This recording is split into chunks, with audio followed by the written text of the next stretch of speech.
ही क्यों लगाएं जब इतनी ताकत है तो। 80 करोड़ लोग 5 किलो अनाज पा रहे हैं।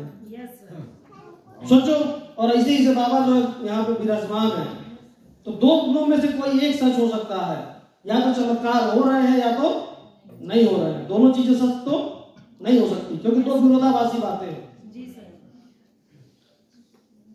तो अब देखिए, इसमें बिजनेस की अगर हम बात करें, इसमें भी एक बिजनेस छुपा हुआ है। क्या है, कौन बताएगा? मेरे काम का जो है, देखिए, एडवर्टाइजमेंट, इन्वेस्टमेंट, बदले में रिजल्ट आएगा कि नहीं आएगा? नहीं, वो तो बात की बात है। और बाबा जी अपनी कोशिश कर रहे हैं, इसके लिए भी उन्होंने स्टाफ रखा हुआ है। सोचो, बाबा जी खुद तो ट्रेन में बांट नहीं रहे थे। तो अब एक पेज, वो भी स्टिकर वाला, मुझे नहीं लग रहा है कि 15-20 रुपए से कम में ये प्रिंट होता होगा। एक पेज स्टिकर वाला 15-20 रुपए। अब मनमाड में डेली 100-200 ट्रेनें रुकती होंगी आते हो जाते समय। हर ट्रेन की हर सीट पे रखा जा रहा है। सोचिए, सबको ये प्रचार पहुंच रहा है। अगर डेली वो 1000 पीस भी बाबा बांट रहे होंगे, 1000 पीस तो एक ट्रेन में ही खत्म हो जाएगा, देखा जाए तो अगर ये 10 रुपए का भी पड़ेगा, 20 रुपए का भी पड़ेगा, तो ये 20,000 रुपए एक ट्रेन के पीछे बाबा जी ने इन्वेस्टमेंट कर दिया। रिजल्ट आएगा नहीं आएगा, अब फीस कितनी होगी ये तो खैर फोन करने पे पता चलेगा। दुखी व परेशान भाइयों व बहनों, एक बार अवश्य बात करें। बुजुर्गों से मिला वरदान, पल भर में समा विश्वास का एक ही नाम, गुरु मूसा जी। मन चाहा प्यार, प्रेम विवाह वशीकरण, कोख में बाधा, रूठों को मनाना, गृह कलेश, बंदिश बंधन खोलना, सौतन दुश्मन से छुटकारा।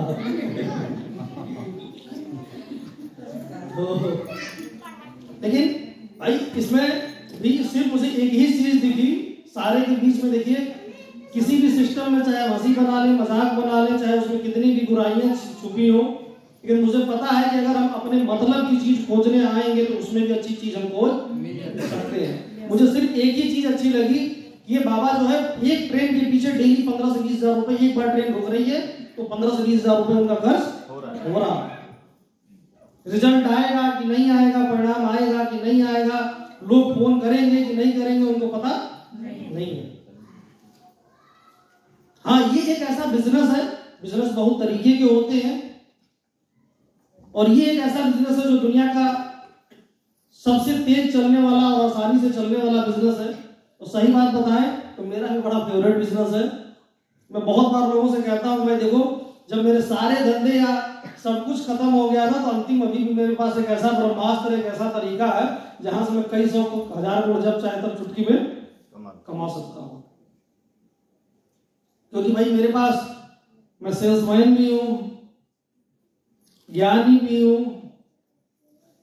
गंजे को कंघी कैसे बेचनी है ये तरीका मुझे आता है। एक सेल्समैन, वो सेल्समैन ही कैसा जो एक गंजे आदमी को भी कंघी ना बेचे, वो भी उसी के कंघी को फायदे को बता के। भाई जबकि कंघी वास्तव में उसी किसी काम की है नहीं, लेकिन समय की जरूरतों ने, समय के साथ इस घिसावट ने इतना ट्रेंड कर दिया है, इतना सिस्टम बना दिया है कि मैं इस बात को आज ट्रेंड हो चुका हूं कि मैं चाहूं तो गंजे को भी कंघी बेच सकता हूं। तो मुझे पता है ये बिजनेस कैसे चलता है,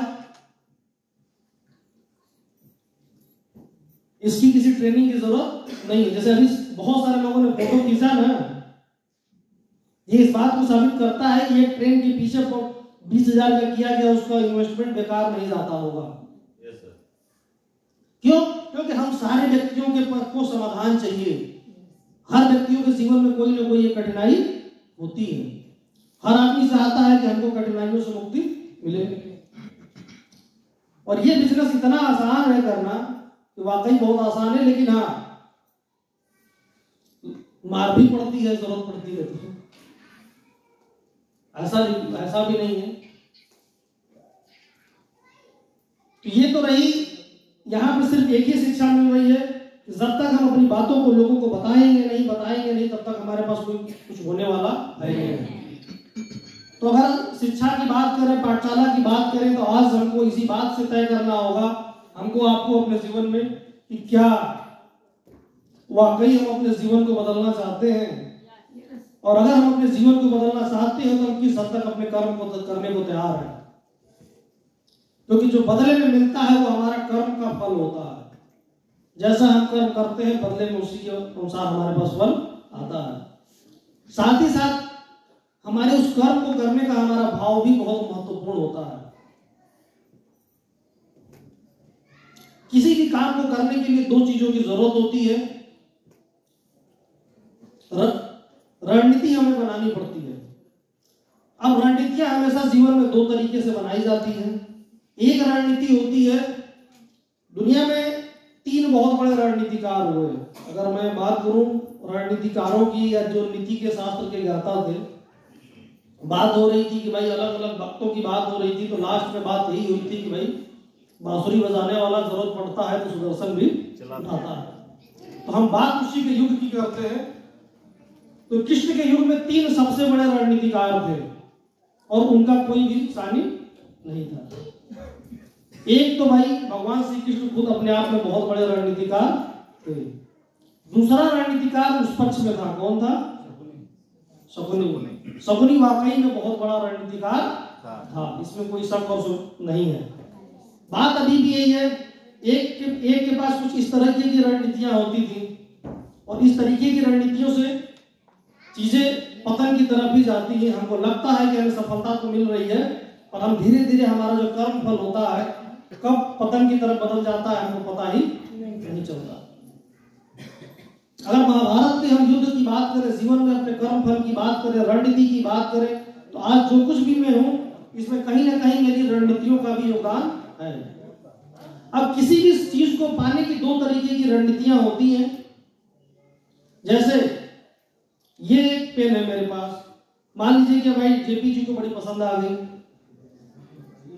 अब इस पेन को पाने के लिए उनके पास उनको रणनीति बनानी पड़ेगी, क्योंकि पेन तो मेरे पास है। अब रणनीति हमेशा दो तरीके से होती है, एक होती है कूच चक्र और एक होती है कौशल। एक रणनीतियां हमेशा दो तरीके से बनाई जाती है। एक, अगर कूच चक्र की रणनीति बनाएंगे फिर उसमें भी कई सारे ऑप्शन मिलेंगे, मार के छीन लिया जाए, चुरा लिया जाए, खट्टा दिखा के ले लिया जाए, या किसी और को कहे कि जाओ चुरा के लाओ, तुमको हम 5 रुपया देंगे।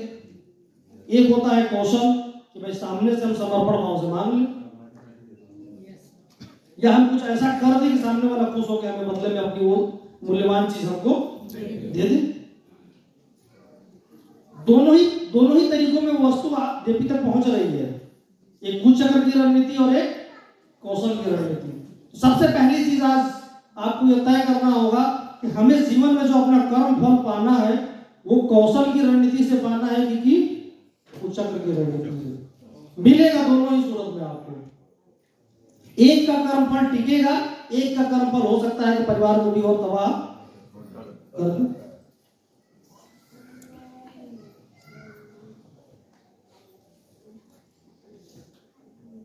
तीसरा रणनीतिकार कौन था उस जमाने में, पता है आप लोगों को, जो कृष्ण से भी बड़ा रणनीतिकार था? महाभारत आप लोगों ने देखी है ना? महाभारत तो वैसे घर घर होती है। अब महाभारत ना होना तो इस पर्चे का कोई जरूरत भाई, डायरेक्टली ये पर्चे महाभारत से ही कहीं ना कहीं जरूरत है। तो हमें बीते इतिहास में बहुत सारी चीजों को सीखने की जरूरत है, समझने की जरूरत है। आज हम यहाँ पे पैसे कमाने आए हैं, तो मैंने कहा था ना कि भाव का बहुत होना बहुत जरूरी है। किस भाव से कौन सी चीज को आप देते हैं ये बहुत ही इंपॉर्टेंट है। अगर आपकी नीयत अच्छी है, भाव अच्छा है, तो बहुत बार चीजें इतनी अच्छी हो जाती है जिसकी हम आप कल्पना ही नहीं कर सकते। बहुत बार आप बहुत अच्छी चीज और सही चीज भी देते हैं फिर भी रिएक्शन कर जाती है। और सफलता पाने के लिए ताकत की कोई जरूरत नहीं पड़ती है, हमेशा आपको कौशल की रणनीति अपनानी पड़ेगी। तो मैंने कहा था ना आपने कि भाई ठीक है फिर भी दिल है हिंदुस्तानी, तो मैंने कहा ना कि अब कोई चालाकी कोई शॉर्टकट नहीं चलेगा, तरीके सफलता पाने के वही हैं। कि हमें अपने कौशल की रणनीतियों को अपनाना पड़ेगा। हम अपनी कुशलता को इतनी बेहतर बना लें कि सामने वाला ही नहीं, पूरा का पूरा कायनात ही हमारे हिसाब से एकदम सब चीजों को मैनेज करना बना दे। तो ये मेरे पास पिटारे में बहुत दिन से था और रोज बैग में था, आज इत्तेफाक से फाइल में आ गई थी गलती से, उसमें पन्ना पलटा हो तो मुझे दिख गया। तो ये तो मेरे पास पिछले 20 दिन से तो हल रहा है। शायद आज के लिए ही जो है मूसा जी ने जो है किया था। तो अगर आप लोगों को बिजनेसमैन बनना है, सफल बनना है, तो कौशल बनाना पड़ेगा, रणनीतियां बनानी पड़ेंगी, अपने आप को काबिल बनाना पड़ेगा। बिना काबिल बनाए कोई भी कामयाबी मिल नहीं सकती। शॉर्टकट से तो बहुत आसानी से कामयाबी मिल सकती है। किसी को बाबागिरी करना ही हो, मूसा जी बनना हो, तो हम ट्रेनिंग दे देंगे बड़े आसान से तरीके हैं। 3, 4, 5 टिप्सेज होती हैं, 8-10 डायलॉग है, हर आदमी उसी में से कोई ना कोई फिट हो जाता है। भाई मंदिर में आने वाला व्यक्ति 2 वजहों से आता है, या तो उसको कोई अचीवमेंट मिली होगी या तो वो तकलीफ में होगा। जो डेली आते हैं उनकी बात हटा दीजिए, लेकिन बाबा जी के आने वाला व्यक्ति खुशी खुशी तो कभी नहीं आएगा ही नहीं। तो बिजनेस तो वहीं से तय हो गया कि उसने अगर उनकी चौखट को लाधा तो ये तय हो गया कि भाई इसको कोई ना कोई तकलीफ तो है। सबसे पहली चीज एक ही देखने की जरूरत है कि सामने वाला लड़का है कि लड़की है, मर्द है कि औरत है। अगर लेडीज है तो भाई उसकी उम्र क्या है। अब अगर 20 से 30 साल की शादीशुदा है तो स्वाभाविक सी बात है, या तो सास का पंगा होगा, या तो पति मानता नहीं होगा, या तो सौतन का होगा। तीसरा कोई चक्कर तो हो ही नहीं सकता। यानी कि पति प्यार नहीं करता, लग रहा तुम्हारे पति का किसी से चक्कर है, सास तुम्हारी बड़ी खराब है। 3 डायलॉग मारेंगे तो बाबा का एक डायलॉग तो लगेगा। 25 से 30 साल का नौजवान है, स्वाभाविक सी बात है कि उसको नौकरी चाहिए। बाबा के लिए किस लिए आ रहा है? भैया कुछ ताबीज दे दो, कोई मंत्र दे दो जिससे कि हमको बड़ी अच्छी सी नौकरी मिल जाए।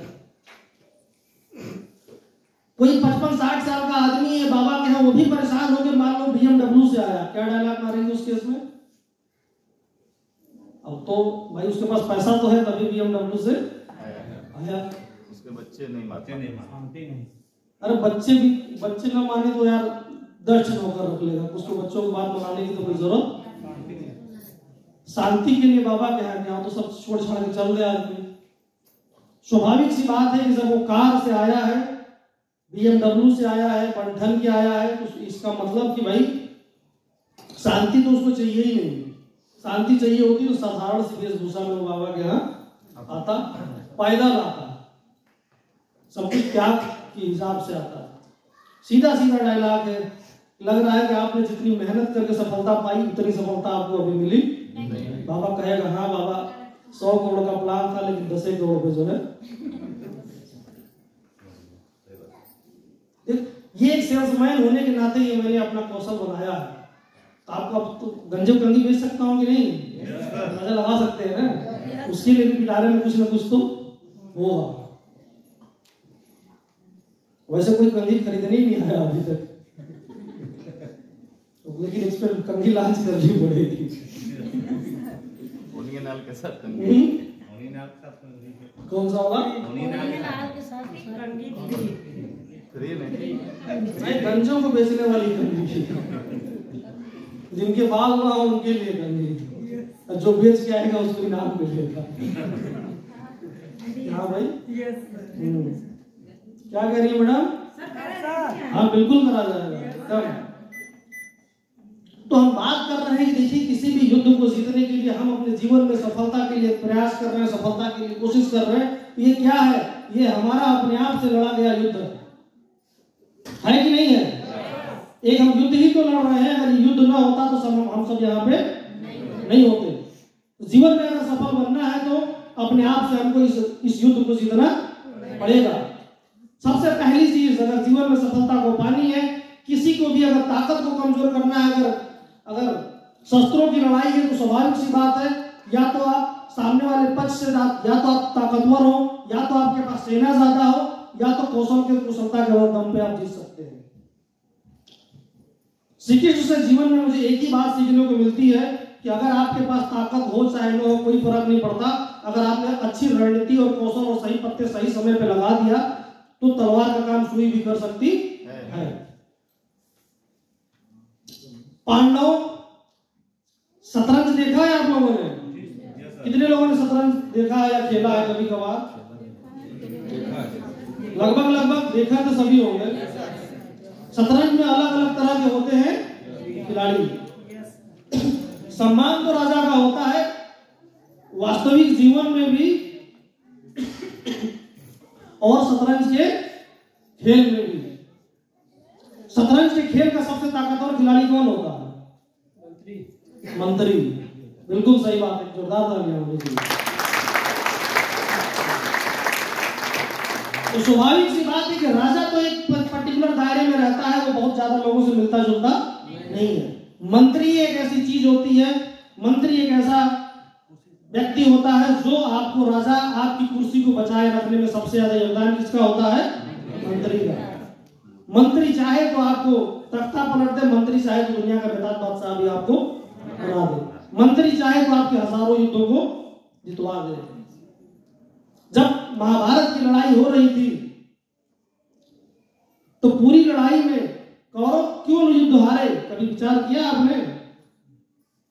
क्योंकि कौरव पक्ष की लड़ाई में उसका मंत्री उनके साथ नहीं था। उनका मंत्री कौन था? शकुनी तो यार दूसरे राज्य का राजकुमार था। उनका मंत्री था विदुर, जो कृष्ण से भी ज्यादा बहुत बड़े रणनीतिकार थे।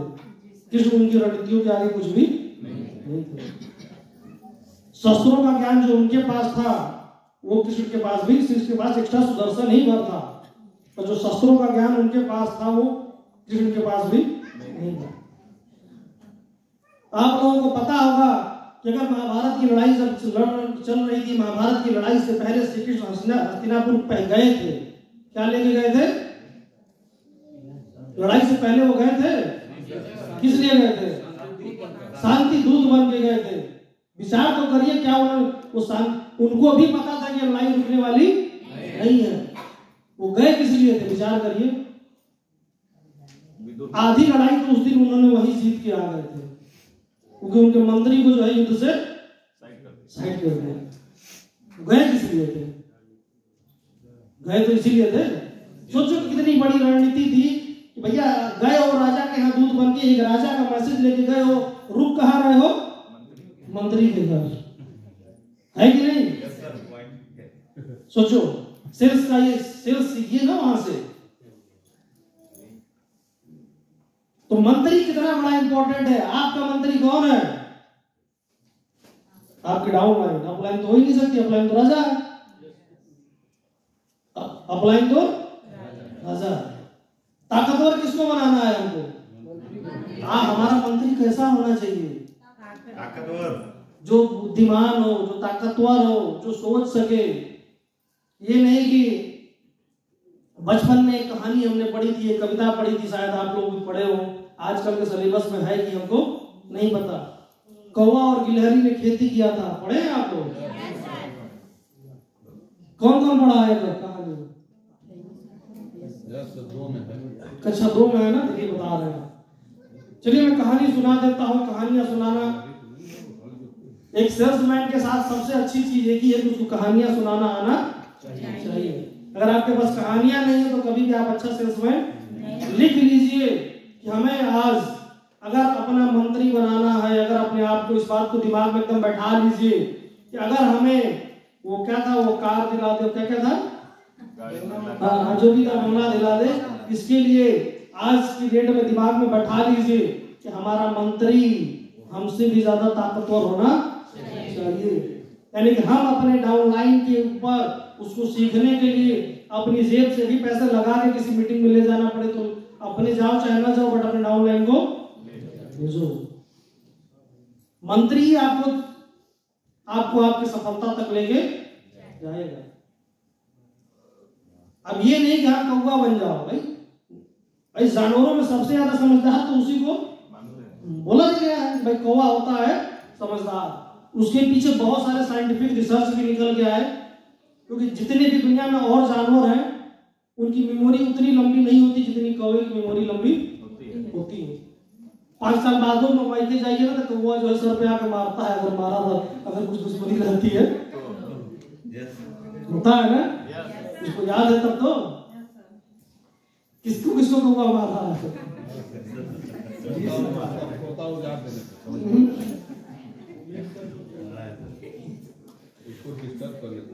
मायके में तो खबर भेजी जाती है भारतीय परंपरा के अनुसार, होता है, पता है कि नहीं आपको, खबर भेजना पड़ता है मायके में। खैर, तो हमारा मंत्री बहुत ही समझदार होना चाहिए और हमें कौवा नहीं बनना है। कौवा और गिलहरी ने खेती किया था, कौवे और गिलहरी ने यह तय किया यार अगली बार बरसात आने से पहले क्यों ना हम लोग जो है कुछ अनाज वगैरह खेती करके इकट्ठा कर लिया जाए। दोनों ने तय किया कि कुछ साझे में आधा आधा करके हम लोग खेती कर लेते हैं। दोनों लोग सारी मेहनत को आधा आधा करेंगे। पहले दिन खेत होगा, क्या होगा, खेत की पहले जुताई होगी। अब खेत तय हो गया, गिलहरी आया कौवे के पास और कहा कि भैया कौवा भाई चलो हम लोग चलते हैं और खेत की जुताई करके आते हैं। तो कौवे ने क्या कहा, कौन बताएगा, तू चल मैं आता हूँ, चुपड़ी रोटी आता हूँ, हरी डाल पे बैठा हूँ, ठंडा पानी पीता हूँ। सीनियर आजकल कर तो यही रहे हैं।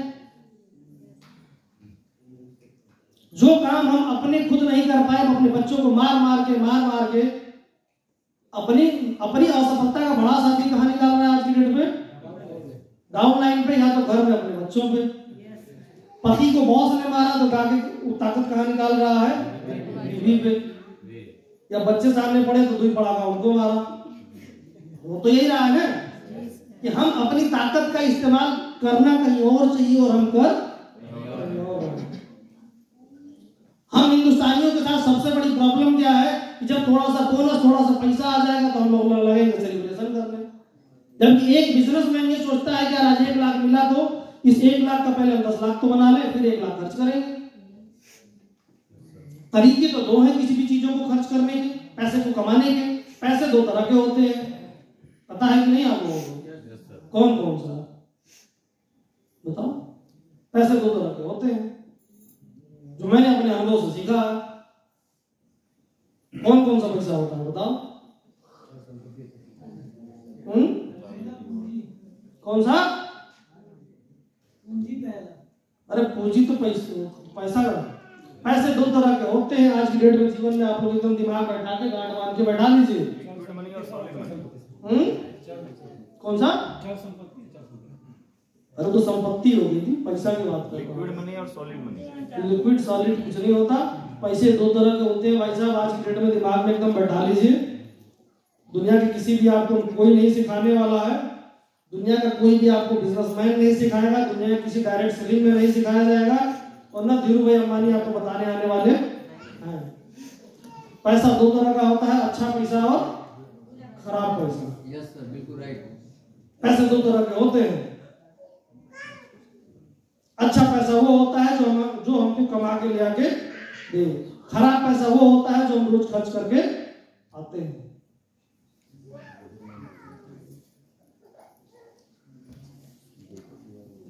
तो अगर आप लोगों को भी पैसे कमाने हैं, पैसे से आगे बढ़ना है, तो हमको इस पैसे का सही इस्तेमाल करना सीखना पड़ेगा। देखिए बाबा जी ने पैसे का कितना सही इस्तेमाल किया। 20,000 रुपए एक ट्रेन की फीस से खर्च किया। अगर उनकी फीस 5,000 भी होगी, 1,000 लोगों को बताया, तो उनको पता है कि मिनिमम 4 तो इसमें से तय। 4 लोगों ने अगर उनको 5,000 दे दिया तो उनका इन्वेस्टमेंट निकल गया। निकला कि नहीं निकला? 5 ने कर दिया तो फायदा हो गया। सोचो कि अब ये 20,000 का पर्चा दिन भर में अगर 20 ट्रेनों में डलवाया उन्होंने, तो 4 लाख रुपए उन्होंने खर्च कर दिए। 4 लाख रुपए उन्होंने आज के दिन में खर्च कर दिया। और मैंने क्या बोला कि 4 लोगों से अगर उनको उनकी लागत निकल रही है, तो 5वें व्यक्ति से उनको क्या मिल गया? फायदा। सिर्फ एक आदमी मिला तो 20 ट्रेन से 20 पंजे 100, 4 लाख रुपया सुबह लगाया, पर्चे बांटे, शाम को ये 4 लाख 5 लाख खींच के बदले में 5 लाख हो गया। ये अच्छा पैसा हुआ कि खराब पैसा है? अच्छा पैसा, जो सुबह ही से लेके शाम तक में 20% बढ़ गया।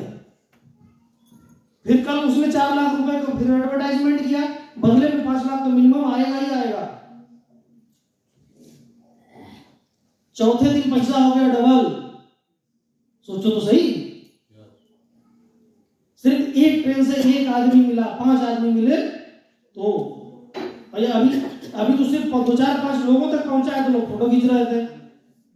सोचो, ट्रेन में किसी ने फेंका नहीं था, पड़ा हुआ मुझे मिला नहीं, यानी कि लोग मैक्सिमम मुश्किल से 10% लोगों ने छोड़ के गए थे, 90% इसको लेके गए थे। इसका मतलब कि 1000 लोगों में से कम 50 लोग तो उससे संपर्क किए होंगे। 5000 की इनकी फीस होगी ना, सोच लो 50 लोगों से 2.5 लाख रुपया, 50,000, 2 लाख लगाया, 50,000 आ गया। 20 ट्रेन के पीछे अगर उसने ऐसा किया तो 20×5 = 100, 4 लाख लगा के उसी दिन 10 लाख रुपया उन्होंने कमाया। पहले दिन ही पैसे हो गए 2.5 गुना। ये होता है पैसे का सही सदुपयोग। पैसे तो हम सबके पास थोड़े बहुत कम ज्यादा रखे होते हैं, ऐसा नहीं है कि नहीं रखे होते। लेकिन एज ए बिजनेसमैन अगर मुझसे कोई पूछे, कभी अचानक से कोई 1 लाख भी मांग दे तो हो सकता है कि मेरे पास ना हो, आप लोगों के पास हो सकता है कि हो, नहीं रहता है, इसलिए नहीं रहता। हाँ, साल भर में सिर्फ मेरे पर्सनल खाते में भी 2-3 करोड़ का ट्रांजेक्शन हो जाता है, कंपनियों में जो होता है वो तो छोड़ दीजिए। लेकिन हाँ, कभी कोई अचानक अगर लाख रुपया भी मांग दे तो ये होता है भैया 2-4 घंटे का समय दो, बताते हैं कि भैया 4 लाख रुपए कहां से आए। तो अगर आपको लोगों को जीवन में सफल होना है तो मैंने अपने अनुभव से जो सीखा है वो सबसे महत्वपूर्ण चीज है कि सीखिए पैसे का, अपने पैसे का सही इस्तेमाल। अगर अपने पैसे का हम सही इस्तेमाल नहीं करते हैं तो दुनिया में आप कुछ भी कर लीजिए, आप सफल नहीं हो सकते। आज की तारीख में 6% बैंक का ब्याज मिलता है, 6 या 7%। 10 से 11 साल में आपका पैसा होता है दुगना। 10 साल तो मान ही लिया जाए। हम लोग पैसे को कहाँ रख रहे हैं? बैंक में रख रहे हैं। पैसे को रखने का सबसे आसान तरीका क्या है? बैंक में पैसे को ले आके रख देते हैं। अब यहीं पे आप लोग देखेंगे तो 10,000 करके सबके पास होंगे। जोड़ देंगे तो यही कम से कम 10 से 15 लाख रुपए लोगों के पास इकट्ठा हो जाएंगे। इतना सबके पास कम ज्यादा होगा। अब ये 10,000 रुपया आज से ठीक 10 साल बाद कितना हो जाएगा? 20,000। लेकिन ये पेन अगर आज 2024 में अगर ये मानो 20 रुपए की है तो क्या 2034 में ये 20 रुपए की मिलेगी? कम से कम 50 रुपए से ज्यादा की और ज्यादा ही मिलेगी। यानी कि आपका जो 10-20 रुपया था वो तो 2034 में आपका पैसा कितना हुआ? 40 हुआ। 20 का कितना हुआ? 40। और ये पेन मिल रही है 50 रुपए की। तो आप फायदे में है कि घाटे में है? अब विचार तो करिए। यानी कि हमारा पैसा जो है बुरा बर्ताव कर रहा है। जो हमारा पैसा है वो अच्छा पैसे के रूप में वो काम नहीं कर रहा है, हमारे लिए नहीं कर रहा, किसी और के लिए कर रहा होगा, सरकार के लिए कर रहा होगा, बैंक के लिए कर रहा होगा, लेकिन हमारा पैसा हमारे लिए ही खराब काम कर रहा है। हमको अमीर नहीं बना रहा है, हमको और गरीब बना रहा है। तो मैंने तो भाई अपने जीवन में अपनी मेहनत से सफलता पाई है, तो मैं तो सिर्फ एक ही चीज सिखा सकता हूं कि अपने पैसे को 5 गुना कैसे किया जाए, 10 गुना हम अपने पैसे को कैसे कर सकते हैं। उसके लिए अब रणनीतियां बनानी पड़ेगी। रणनीति 2 तरीके की होती है, कुचक्र की रणनीति और कौशल की रणनीति। कुचक्र की रणनीति रचेंगे, विनाश होगा। हो सकता है कि थोड़ी क्षण भर को हमको लगे कि हमको सफलता मिल रही है, लेकिन विनाश ही होता है। और विनाश चाहे वो परिवार का हो, चाहे समाज का हो, चाहे हमारा अपना खुद का हो, किसी के हित में होता नहीं।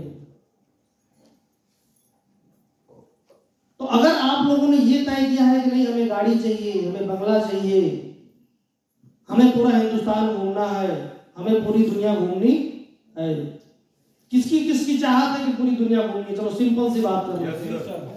नहीं अभी सारे लोगों का नहीं है, कुछ लोग नहीं घूमना चाहते हैं। नहीं मुश्किल से 100 आदमी भी नहीं घूमना चाहते हैं। अरे कहाँ जाते हैं? तो पीछे देखो उन लोग को डर लगता है हवाई जहाज। हवाई जहाज में डर लगता है। अरे यार 60-65 देश तो बिना हवाई जहाज के ही चाहे तो। आप लोगों की जानकारी के लिए बता दें, जब हम आजाद नहीं हुए थे तो 1930-32 में जो है कलकत्ता से लंदन बस चला करती थी। जो जाता जिसको जाना होता था वो बस से भी जाता था। इसका मतलब कहीं ना कहीं जरूर तो लोग कहते हैं, हमको इतिहास में पढ़ाया जाता है कि भारत की खोज किसने की, लेकिन ये जानकारियां आपकी अधूरी जानकारियां हैं। इस बात को भी दिमाग में बैठा लीजिए। ऐसा नहीं है कि दुनिया भारत को जानती नहीं थी। वास्को डी गामा ने व्यापारिक मार्ग, समुद्री मार्ग खोजा था कि समुद्री माध्यम से यूरोप से भारत कैसे पहुंचा जाए।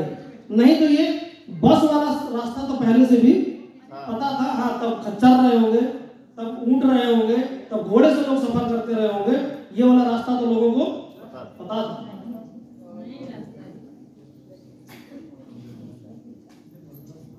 नहीं तो मोहम्मद गजनी से लेके सिकंदर आपका जो है 2000 ईस्वी पूर्व भारत में आया था ना आक्रमण करने। वास्को डी गामा तो बहुत बाद में आया था। तो वास्को डी गामा ने हमारे देश के लिए एक समुद्री मार्ग खोजा था जो आसानी से पहुंचा जा सकता था। तो हम अगर आप सोचो कि दुनिया में 192 से ज्यादा देश हैं, अब अंदाजा लगाओ कि अगर एक कंट्री भी विजिट करने हम जाते हैं, वो भी सिर्फ 2-4 दिन घूमने जाते हैं तो लाख रुपए का पैकेज पड़ता है। 192 देश घूमने के लिए कम से कम 2 करोड़ रुपया तो चाहिए। वो भी सिर्फ 5-5 दिन घूमने के लिए जाए तो वो भी एक आदमी के पीछे, यानी कि पति पत्नी घूमने जाए तो कम से कम 4 करोड़ रुपया तो चाहिए। तो सिर्फ वर्ल्ड टूर होने का सपना है, इससे थोड़ी ना घूम लेंगे हम। सिर्फ एक हफ्ते भी अगर दुनिया के देशों को घूमना है तो अकेले घूमने जाने का तो कोई मतलब है नहीं। बेवकूफ के तरीके से घूम रहे हैं, बता ही नहीं सकते किसी से कुछ। ऐसा भी कोई घूमने का कोई मतलब है? घूमने के लिए कम से कम 2 व्यक्ति तो चाहिए। यानी कि पूरी दुनिया घूमना है तो आज की डेट में भी सबसे सस्ता वाला पैकेज आप लोगे, वो भी 3-4 दिन का, तो भी 4 करोड़ रुपए तो चाहिए। जबकि भी बहुत सारे ऐसे देश होंगे जहाँ की फ्लाइट एक तरफ की 60-65 हजार की होगी, यानी 4 करोड़ से भी काम चलने वाला नहीं है। यूरोपियन देशों में जाना हो, अमेरिका में जाना हो तो 65-70 हजार तो एक तरफ की एक आदमी का फ्लाइट लगेगा। 50 हजार भी मान लें एक आदमी का, 2 लाख तो फ्लाइट का ही हो गया। यानी कम से कम चाहिए 5 करोड़ रुपया। क्या आपके पास 5 करोड़ है? कैसे घूमेंगे? सिर्फ सोच के? 4 स्क्वायर होने से कुछ नहीं होने वाला जब तक कि आप उस लायक नहीं बनेंगे। भाई एक टीचर पढ़ाता है, एक गुरु पढ़ाता है, उसी प्राइमरी स्कूल से कोई चोर बनता है, कोई मुख्तार अंसारी बन के निकलता है, वहीं से कोई आईएएस बन के निकलता है, वहीं से कोई साइंटिस्ट बन के निकलता है, वहीं से कोई मोदी बन के निकलता है, कोई वहीं से अंबानी बन के निकलता है।